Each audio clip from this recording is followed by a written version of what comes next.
So what we're going to be putting in here is some sweet corn, and sweet corn is a plant that you put in a block because it's wind pollinated. So the pollen off the male flowers is wind blown onto the female stigma of the female plant, as part of the plant, and that's what gives you your lovely sweet corn. And so we plant it in a block because then there's more chance of pollination and then fertilization and obviously the sweet corn growing. So we're going to plant it at about sort of 15 to 18 inches apart between the rows, and then in the row again about 15 to 18 inches apart. And we're going to take up probably 2 beds to do that. So what we'll do is we'll just give that a bit of a tap, and we'll just ease these out a little bit. Now obviously you could grow them in individual cells, or better still in little pots, so we could have done them that way. The problem with this system is you are going to get a bit of a check when you put them in, so you get a bit of tear on the roots. It's about 30%, so I'll put one there, and then I'll use my little spacer, 30 centimeters, another one there, and we'll just continue to go like that down to there, and then we'll go across and we'll just move my little guide over. Okay, that's going to give us about that. And what I'll do is actually I'll just stagger the rows a little bit, so I'll start pretty tight to this side, and then we'll get one in the middle there, and then we'll get a couple in between. Okay, so we'll get one in there. Won't quite get one on the end, it's going to be a bit tight to that end, I think. So we'll move across and we'll put one in, put some in on the end rows, and we'll just pop that across with my stick. There it is. And here we go, we can put that. So it's going to be about 45, it's going to be pretty close to this edge, but we'll get 1, 2, 3 in there. So we'll pop them in. I've got them spaced out, so now we've got that little thing out of the way, and we'll pop them in. Now these were really well watered before we set off. They were watered this morning, and they were watered a little bit later on, so they're nice and turgid. You don't want to be planting them when they don't have a lot of moisture. So that's those 3 in there. And what I've done is actually we put them in here so they're getting a little bit of protection to start them going, so from these sides, and that will help them. So we'll just pop these others in, and that's planting sweet corn in a block rather than in different locations or spread out too much. Ooh, there's a little one there. Pull that one out. So why not give sweet corn a go, try it at home. Just to finish off the sweet corn, I'm just going to add a little bit of fertiliser. We have put a little bit of wood ash in here, but I'm just going to sprinkle a little bit of Growmore, very light fertiliser Growmore. It's only got 7% nitrogen, phosphorus, potassium, but it'll be just enough just to sort of help them on their way. And what we'll do is obviously water it in so it gets straight there to help the plants. So sweet corn is a tender plant, so we have got to watch the frost, and it will need a bit of protection until we get out of May. Once we get into June, then we'll be okay.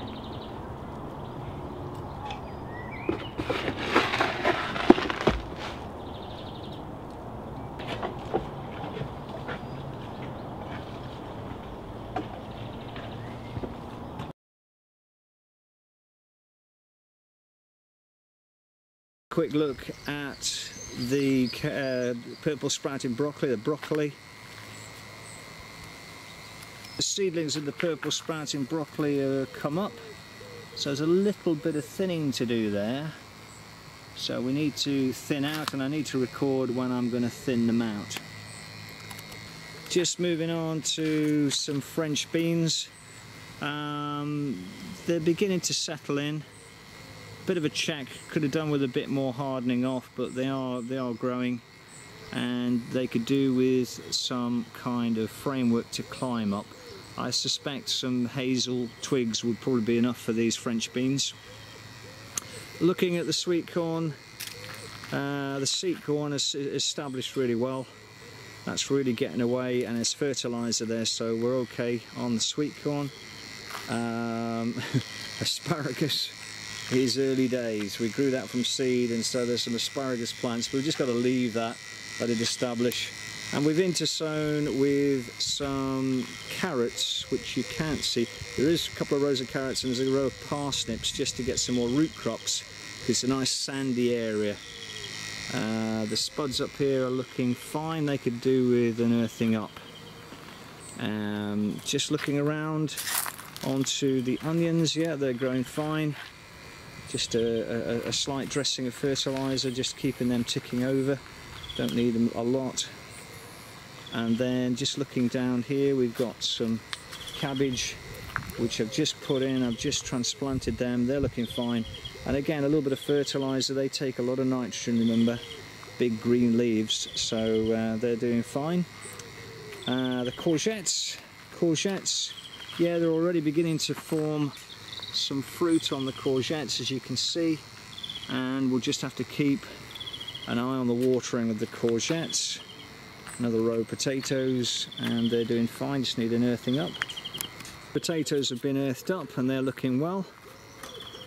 There is a row of peas there. The peas need staking, and you can see that the radish in the background is certainly ready for harvest. That one's actually beginning to split because it's so big. Look at that one, it's massive. That's a big radish. Now when it comes to harvesting, what we normally do, the plant, you either look at the period of time you wanted, the type of radish, obviously usually a bit smaller, that you would harvest this. But in terms of harvesting, a lot of plants tell you, because they start to die back like potatoes do, they start to go yellow and die back, and obviously if you have a little dig around, you can see the size of the potatoes. So they're looking quite clean. There's a tiny bit of flea beetle, but it's very small amount. Just see the holes there in the leaf? So we could make a note of that flea beetle, but we don't need to do anything about that. There's a little bit of thrips on the peas, but silvering, but again it's not a lot of damage. We don't need to worry too much about that.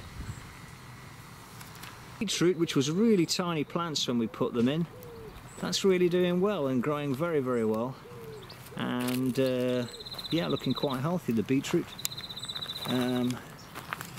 Runner beans, not looking great. Should have hardened them off a little bit better, to be honest. And we sowed some direct, and we've transplanted some. The seed, some of the seed rotted, so maybe the seed was a little bit old. Here, and I can see that the aubergines are settling in quite well. Just got to check that the moisture, the soil's moist, so they're getting some moisture from the automatic solar power. And yep, these courgettes have settled in quite well. There's a mixture there. And we've just got a pepper on the end here, where I'm not sure this pepper is getting. Oh no, it's moist. No, it's okay. So that's getting some moisture, so they are all getting a bit of moisture. And here you can see there's another courgette about to come into fruit. Have a look at these tomatoes, and you can see there's a cucumber, and there is also a pepper in there. They were potted about a week ago, but as you can see, they are showing signs of some chlorosis, sort of yellowing overall. So you tend to think yellowing overall, that's a sort of a nitrogen, slight nitrogen deficiency. So I think they need a little bit of nitrogen. However, they have set a first truss, so normally you'd be watering them with a higher potassium to sort of encourage those flower trusses. So I think they definitely need a little bit of nutrition. In fact, the pepper's not looking too bad, and the cucumber's not looking too bad at all. What I did was I undersowed with some radish, so you can see here they're just looking good so the radish would be good to eat. Could leave them a bit longer, but that's worked as a sort of an intercrop with the potato. Obviously the potato will be ready sort of towards the end of June, just pushing into July. We can harvest them, so those can be pulled and they'll be fine. Onto the greyhound cabbage. On the whole they're looking good, and I've transplanted some up to the allotment, but you can see here there's a little bit of slug damage on there, so I need to record that. I'm not going to do anything too much about it at the moment, but they're definitely showing a bit of signs of slug damage. So I'm going to have to watch out for that. Might need to look around for slugs. We do get a lot of wildlife in here, so I'm not going to worry about it too much. Container, there's a little bit of beetroot which is growing quite well. You can see the beetroot there is growing nicely. We'll let that grow on. And I did sow some parsley, a little bit heavy on the sowing, and that could just do with a bit of thinning out and spreading her out, so we've got some nice fresh parsley to come a little bit later.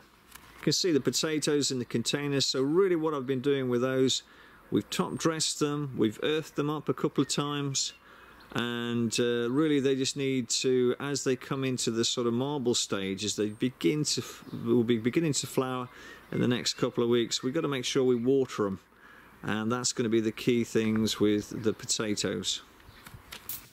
So what we've got to do is to record the crops that we've grown, the different cultivars, put down how we sowed them, whether it's station or whether we sowed them in a drill, and then record the changes that occurred at least 3 times, okay?